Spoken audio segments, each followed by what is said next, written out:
জয় নিতাই, জয় গৌর। আজকে আলোচনা করব একটা সত্যিকারের ঘটনা। যাই হোক, এখনও অনেকে আমার চ্যানেলটাকে সাবস্ক্রাইব করোনি। তোমাদের কাছে অনুরোধ আমার চ্যানেলটিকে সাবস্ক্রাইব করে দেওয়ার জন্য। অবশ্যই আমার চ্যানেলটাকে সাবস্ক্রাইব করে দিও। তো এই যে আমরা ছয় গোসাইয়ের নাম জানি, হ্যাঁ, তো এই যে ছয় গোসাই ছিল, তাদের মধ্যে একজন ছিল গোপাল ভট্ট। তো এই গোপাল ভট্টর কাছে না বেশ ছোট ছোট কিছু শিলা ছিল, নারায়ণ শিলা। তো একদিন বৃন্দাবনে কি হয়েছে না, এক ভক্ত এসে সমস্ত মন্দিরে গিয়ে গিয়ে ঠাকুরের জন্য বস্ত্র দিচ্ছে। তার ইচ্ছে হয়েছে, সে বস্ত্র দিচ্ছে ঠাকুরকে। তো গোপাল ভট্টকেও একটা ধুতি দিয়ে গেছে। তো গোপাল ভট্ট এখন কি করেছে, ওনার যে ছোট ছোট নারায়ণ শিলাগুলো ছিল, সেই শিলাগুলোকে একটা ছোট্ট টুকরির মধ্যে রেখে ওই বস্ত্রটা দিয়ে ঢেকে দিয়েছে। বস্ত্রটা তার খুব পছন্দ ছিল, খুব পছন্দের বস্ত্র ছিল। ভক্ত দিয়েছে, হাজারো হোক, এত সুন্দর বস্ত্র, কিন্তু তো আমার ছোট নারায়ণ শিলা, আমি কেমন করে এই বস্ত্রটা পরাবো? আমার তো ছোট ছোট, একদম ছোট ছোট, মানে ছোট ছোট নারায়ণ শিলা ছিল, কেমন করে পরাবো? ধুতি টাইপের একটা ছোট বস্ত্র দিয়েছিল, ধুতি আর কি। তো যাই হোক, মনটা খারাপ হয়ে গেল। তো কী করলো, ওই টুকরিটাতে যখন ঠাকুর শয়ন দেবে, ওই বস্ত্রটাতে ঢেকে শয়ন দিয়েছে। শয়ন দেওয়া হয়ে গেছে। অদ্ভুত ঘটনা, পরদিন সকালে ঘুম থেকে উঠে দেখছে যে সেই শিলাগুলো আর নারায়ণ শিলা নেই, সেখানে সব প্রকট একটা বিগ্রহ হয়ে গেছে। সেই বিগ্রহটা হচ্ছে সপ্রকট, কারো হাতে বানানো না। যেহেতু ভক্তর ইচ্ছা হয়েছিল, এই ধুতিটা এক ভক্ত দিয়েছে, গোপাল ভট্টর ইচ্ছা ছিল তার, হ্যাঁ, নারায়ণকে পরানোর, কিন্তু নারায়ণকে পরাতে পারেনি। এই মনের ইচ্ছা নিয়ে শয়ন দেওয়া হয়েছে রাতে। আর শয়ন দেওয়ার পর সকালে ঘুম থেকে উঠে দেখে সেই নারায়ণ থেকে একটা সপ্রকট বিগ্রহ তৈরি হয়ে গেছে, যেটা এখন বৃন্দাবনে রাধারমণ নামে পরিচিত। খুব সুন্দর, বেশ এরকম সাইজের হবে বিগ্রহটা, ভীষণ সুন্দর, মানে দেখলে চোখ ফিরানো যাবে না, এত সুন্দর দেখতে রাধারমণজি। হ্যাঁ, আমি এবারই মানে 2025 সালে রাধারমণ দর্শনে গেছিলাম। এত সুন্দর, মনে হচ্ছে আরও দাঁড়িয়ে থাকি, আরও দেখি, মানে দর্শন করে মনটাই ভরছে না। ভীষণ সুন্দর দেখতে রাধারমণ, খুব ছোট, বেশি বড় না বিগ্রহটা, হ্যাঁ, তো আর 9-10 ইঞ্চি হয়তো হবে খুব বেশি হলে, কিন্তু ভীষণ সুন্দর। এই রাধারমণ মন্দিরে যদি তোমরা যেতে চাও সপ্রকট বিগ্রহ দর্শনের জন্য, তোমাদেরকে মাথায় রাখবে বৃন্দাবনে নিধিবন আছে, ঠিক নিধিবনের পাশের মন্দিরটায় রাধারমণজির মন্দির। ওখানে এরকম তোমরা ইউটিউবে সার্চ করবে, রাধারমণ মন্দির পেয়ে যাবে। হ্যাঁ, কোনো অসুবিধা হবে না, এখন তো মোবাইলের যুগ, চাইলেই তোমরা মোবাইলে লোকেশান ট্র্যাক করেও পৌঁছে যাবে।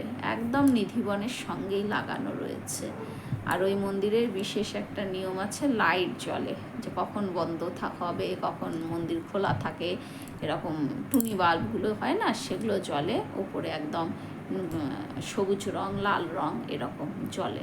তো এই রাধারমণকে যদি তোমরা দর্শন করো, বৃন্দাবনে কয়েকটা, মানে সবই তো প্রতিষ্ঠিত, কিন্তু সপ্রকট বিগ্রহ, মানে নিজে নিজে প্রকট হয়েছে, এই রকম বিগ্রহ কিন্তু পাওয়া মুশকিল, যেটা গোপাল ভট্টের সেবিত সেই রাধারমণ রয়েছে। হ্যাঁ, আর একটা আছে যেটা, যে বিগ্রহটাও বেশ মানে খুব নাম করা, সেটা হচ্ছে বাক্যে বিহারী। এরকম কয়টা রয়েছে, কিন্তু সপ্রকট বিগ্রহ যখন রাধারমণ, হ্যাঁ, মানে ভীষণ সুন্দর, ভীষণ, তোমরা না দেখলে বুঝতে পারবে না। রাধারমণজিকে দেখে কোনোদিনও মন ভরে না, চোখ ভরে না, মনে হয় আরও দেখি, এরকম বাঁকে বিহারী। যদি তুমি বাঁকে বিহারী দর্শনে যাও, বাঁকে বিহারীকে দেখলেও না মন ভরবে না। এই জন্য বাঁকে বিহারী দর্শন করার সময় সবসময় পেছনে একদম কোনায় একটা পিলারের ধারে গিয়ে দাঁড়াতে হয়। কেন বলছে ওই সময়টা যদি তুমি পিলারের ধারে দাঁড়াও, দূরে দাঁড়িয়ে তুমি চিন্তা করছো যে আমি এক থালা, দেখো মানসিক পুজো তো শ্রেষ্ঠ পুজো, তাই তো? কাজেই সবসময় যে আমি থালা ভর্তি করে দামি দামি ফুল নিয়ে গেলাম, ভোগ নিয়ে গেলাম, ঠাকুরকে চড়ালাম, হ্যাঁ তাহলে ঠাকুর পাবে, তা কিন্তু না। হয়তো তুমি পৌঁছাতেই পারলে না কাছে, তখন কি করবে? মনটা খারাপ হয়ে যাবে। কি দরকার ওই ভিড়ের মধ্যে ঠেলা ঠেলি করে সামনে যাওয়ার? দরকার নেই তো। তুমি পেছনে দাঁড়াও, দাঁড়িয়ে সুন্দর করে বাক্যে বিহারীকে দর্শন করো।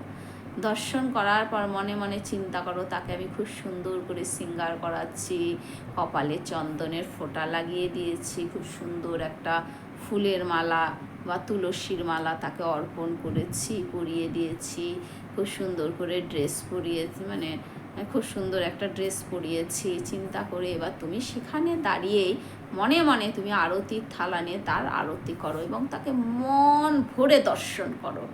হ্যাঁ, তোমার দর্শনটা যদি বাঁকে বিহারী হোক বা রাধারমণজির হোক, তোমার দর্শনটা যদি পুরো নাও হয়ে থাকে, তুমি যদি দূর থেকে এইভাবে আরতি করে তার দর্শন করতে পারো এবং তাকে একটা লাড্ডু চড়ালে, হ্যাঁ তখন দেখবে এই দর্শনটা তোমার হৃদয়ে গেঁথে যাবে। তুমি যখন বাড়িতে ফিরে আসবে, বৃন্দাবনে হয়তো সবসময় থাকা তোমার পক্ষে সম্ভব নয়, তুমি বাড়িতে আসলেও যখনই তুমি চোখটা বন্ধ করবে, তখনই কিন্তু তুমি এই দর্শনটা পাবে যে আমি এইভাবে তাকে দর্শন করেছি, তার পুজো করেছি। আর মানসিক পুজো তো ভগবান ভীষণ খুশি হয়, এর মতো শ্রেষ্ঠ পুজোই হয় না। কাজে দূর থেকে দর্শন করে তাকে পুজো করো, তারপর তো তোমাকে বলবে এই এগিয়ে যাও, এগিয়ে যাও, সামনে যাও, সামনে যাও।